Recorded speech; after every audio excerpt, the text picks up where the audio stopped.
एक बार फिर 2005 की तरह अकेले चुनाव लड़ेगी।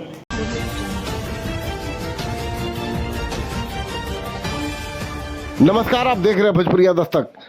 प्रधानमंत्री नरेंद्र मोदी 30 मई को विक्रमगंज में जब आए थे, उस दिन चिराग पासवान ने मोदी जी के जाने के बाद लोक जनशक्ति पार्टी के अपने कार्यकर्ताओं के साथ विक्रमगंज के इसी होटल में एक बैठक की। बैठक काफ़ी लंबा था, मटन से लेकर चिकन तक और काफ़ी कुछ इंतजाम किया गया था और कार्यकर्ताओं के बीच स्पष्ट ये मैसेज दिया गया कि अगर एनडीए में हमें सम्मानजनक सीटें नहीं दी तो हम फिर 243 विधानसभा सीट पर अकेले चुनाव लड़ने का विचार कर सकते हैं। अपने कार्यकर्ताओं को उन्होंने तैयार रहने का निर्देश दिया। क्या कुछ कहा चिराग पासवान ने, आप सीधे सुनिए। वीडियो थोड़ा सा लंबा हो सकता है, लेकिन सुनिए चिराग पासवान ने क्या कुछ स्पष्ट संदेश अपने कार्यकर्ताओं को विक्रमगंज के इस रुद्रांश रिसोर्ट्स में जो मीटिंग थी उसमें कहा। सुनिए पूरा एकदम भाषण, अंत तक बने रहिएगा। एक बार फिर 2005 की तरह अकेले चुनाव लड़ेगी और 2020 में हम लोगों ने अकेले चुनाव लड़ने का काम किया। धारा के एकदम विपरीत पहली बार लोक जनशक्ति पार्टी रामविलास में ही ये हिम्मत थी कि पार्टी ने अकेले चुनाव लड़ने की ताकत दिखाई। बाकी जितने दल थे, कोई 4 झंडे के साथ, कोई 5 झंडे के साथ, कोई 3 दलों के साथ गठबंधन कर ही चुनाव में उतरे। उसके बावजूद लोक जनशक्ति पार्टी रामविलास जब धारा के एकदम विपरीत 4 महीने तक हम बिहार नहीं आए थे। क्योंकि हमारे पिता अस्पताल में थे। चुनाव के ठीक बीच में हमारे नेता का निधन हुआ। पहले चरण के चुनाव का नामांकन 10-11 अक्टूबर के आसपास खत्म हो रहा था। 8 अक्टूबर को हमारे नेता का निधन हुआ और हमारे यहाँ की परंपरा है, संस्कार है कि जो मुखाग्नि देने वाला बेटा होता वो 11 दिन तक घर से बाहर नहीं निकलता। परिणाम स्वरूप हम 21 अक्टूबर तक प्रचार में निकल ही नहीं पाए। जितना हो सका डिजिटली जितना प्रचार कर सके, वर्चुअली जितना कर सके वो हमने किया। और उसके बाद 5 तारीख को अंतिम चरण का मतदान था, 5 नवंबर को। तो महज 14 से 15 दिन हमको मिले प्रचार करने। उसके बावजूद हम लोगों ने संख्या बल में ज्यादा नहीं, एक ही सीट जीती, पर पार्टी ने अपनी मजबूत उपस्थिति को दर्ज कराने का काम किया। हम लोगों ने अपने 137 प्रत्याशियों के माध्यम से लगभग 6% का मत हासिल करने का काम किया। अब सोचिए 137 प्रत्याशी में 6%, जबकि अभी 100 से ज्यादा सीटों पर हम लोग चुनाव लड़े ही नहीं थे। 243 में से महज 137।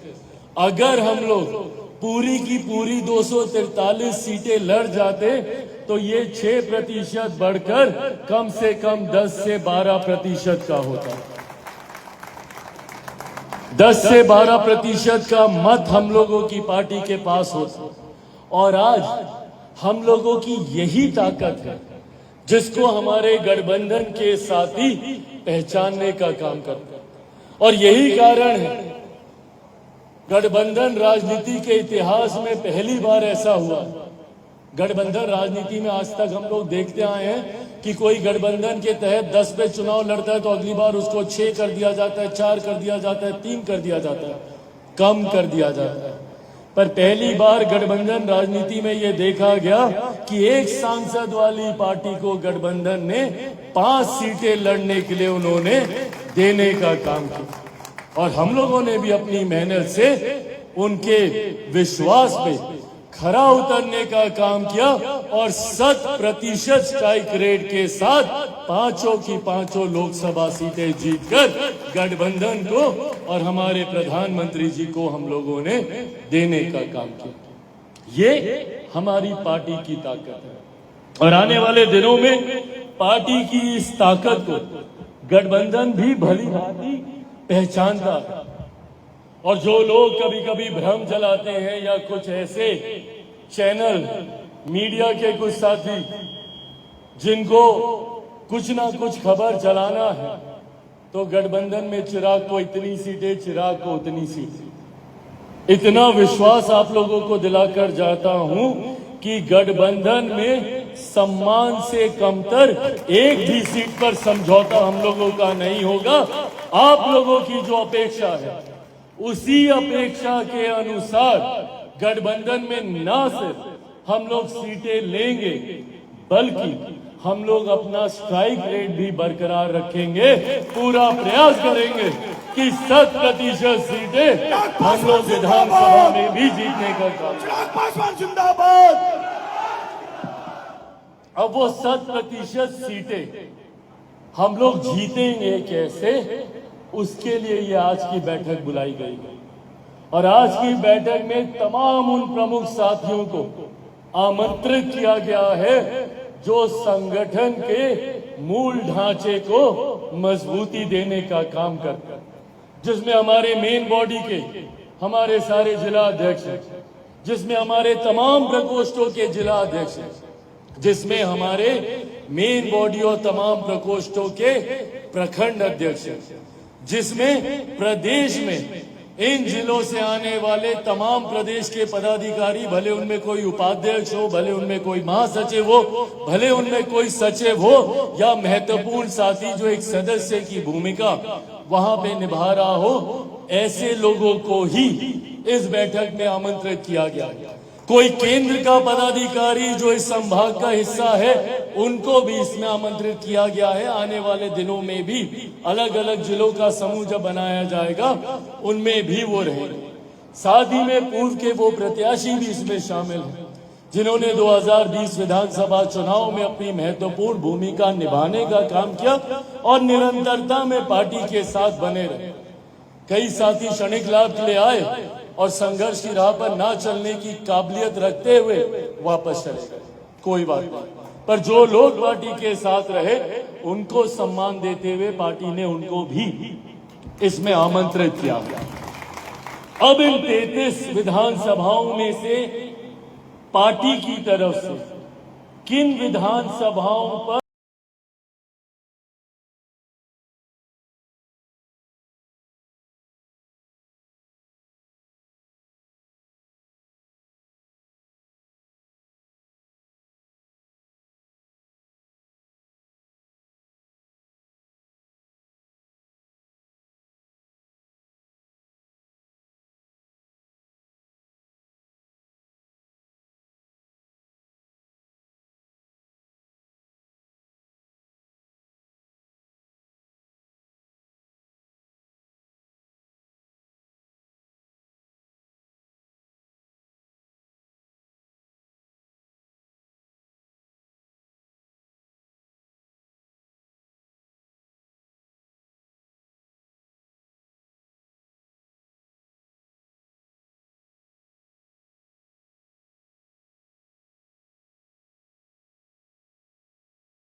जिसमें हम लोगों की प्रबल दावेदारी होनी चाहिए। ऐसे में वो सकारात्मक प्रतिस्पर्धा की ऊर्जा आप लोगों में जागृत करने की सोच के साथ में आया, ताकि आप लोग अपनी अपनी विधानसभा को इन 33 विधानसभा में नंबर 1 पर बनाने के लिए जी जान तो कोशिश करें। और इसके बाद रैंकिंग भी होगी। कार्यक्रम के बाद रैंकिंग भी होगी कि 33 में से पहले नंबर पर कौन है, दूसरे नंबर पर कौन है, तीसरे नंबर पर कौन है। और कहीं ये सकारात्मक प्रतिस्पर्धा आपने पार्टी के प्रति और बाकी विधानसभाओं के साथ दिखाने की बजाय अगर आपने आपस में दिखाना शुरू कर दिया तो आपकी विधानसभा उसी दिन कैंसिल। अगर आप लोग इसमें लग गए कि भैया फलाना प्रकोष्ठ का अध्यक्ष ज्यादा चौधरी बन रहा है, वही करेगा सर, हम तो नहीं करेंगे, तो करने दीजिए, वो विधानसभा भी करेगी। अगर आप लोग लग गए यहाँ पे कह रहे हैं तो 4-5 चेहरे यहाँ पे प्रत्याशी बनने की सोच रख रहे हैं, तो उसी को करने दो, तो भैया उसी के पास रह जाएगा। हर किसी को अपनी ईमानदार भूमिका इसमें निभानी होगी और एक निगरानी समिति का भी गठन खुद हमारे द्वारा, जिनके नाम भी आपको शायद नहीं पता होंगे, जो इन जिलों से तो भूल जाइए, हमारे प्रदेश से भी नहीं होंगे, ताकि वो एकदम न्यूट्रल रह के, जो ना इसको जाने ना उसको जाने, वो बस ये जाने कि ये व्यक्ति मेहनत कर रहा है, इसका नाम क्या बताओ हमको, या वो ये जाने कि ये व्यक्ति इतनी भीड़ भाड़ के साथ आया है, इसका नाम एक कागज पे हमको लिखे। सिर्फ वो ये काम करेंगे। उनको ना आपसे तालमेल करना है, ना आपसे यारी दोस्ती करनी है, ना खान पान करना है, कुछ नहीं। ये ऐसी निगरानी समिति कार्यक्रम से कुछ दिन पूर्व ही यहाँ पर आ जाएगी, प्रवास करेगी और कार्यक्रम के कुछ दिन बाद तक भी रुकेगी और उसके बाद एक रिपोर्ट हमारे पास केंद्र में वो सौंपने का काम करेगी। अब उसमें ये जिम्मेदारी आपकी है, ये जिम्मेदारी आपकी है कि आपकी मेहनत, आपका परिश्रम और आपकी मजबूत उपस्थिति कैसे प्रदेश के सामने आप दर्ज कराएं।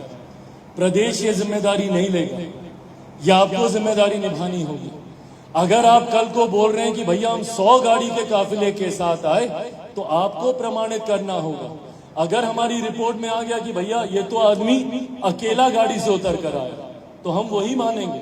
वो खारिज दावा तब होगा जब आप उसको प्रमाणित कीजिए, और अगर आपने प्रमाणित कर दिया तो आपकी बात के ऊपर फिर किसी की बात नहीं रहेगी।